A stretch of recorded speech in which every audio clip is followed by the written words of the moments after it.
మీరు 8, 17, 26లో పుట్టారా? 8 అంటే అష్టలక్ష్మిలు, 17 అంటే పట్టుదల, 26 అంటే నిజాయితీ.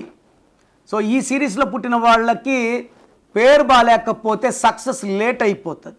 అందుకే శని ప్రభావం, శనిలో పుట్టారంటుంటారు. పేర్లు బాగుంటే ఈ సిరీస్ వాళ్ళకి ఎదురు లేదు. సో ఈ 8, 17, 26న పుట్టిన వాళ్ళకి 2026లో ఎలా ఉండబోతుంది? 2026 అంటే 1. ఈ 8 సిరీస్కి 1 సిరీస్కి పడదు. 1 సూర్య భగవానుడు, 8 శని భగవానుడు.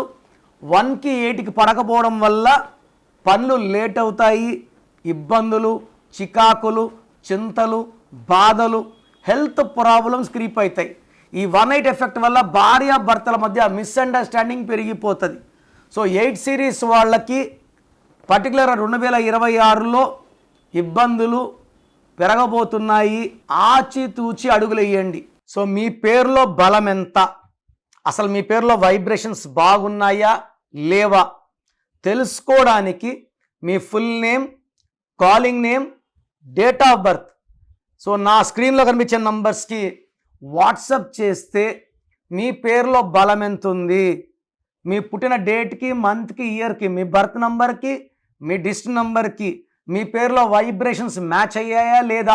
ఎవరిదో నంబర్ బాగుంటే మనం పెట్టుకుంటే సరిపోదు. మన డేట్ ఆఫ్ బర్త్కి మన నంబర్ మ్యాచ్ అయితేనే వైబ్రేషన్ పాజిటివ్, మ్యాచ్ కాకపోతే వైబ్రేషన్ నెగిటివ్. మ్యాచ్ కాకపోతే హెల్త్ ప్రాబ్లమ్స్, కోపం, లాసెస్ వస్తాయి. మ్యాచ్ అయ్యిందనుకోండి సక్సెస్ సక్సెస్ సక్సెస్. సో స్క్రీన్లో కనిపించే నంబర్స్కి మీ డీటెయిల్స్ పెట్టండి. మీ పేరు బాగుందా లేదా 24 అవర్స్లో రిప్లై ఇస్తాను. బాగుంటే ఓకే, బాగాలేకపోతే try to take my appointment and meet me personally.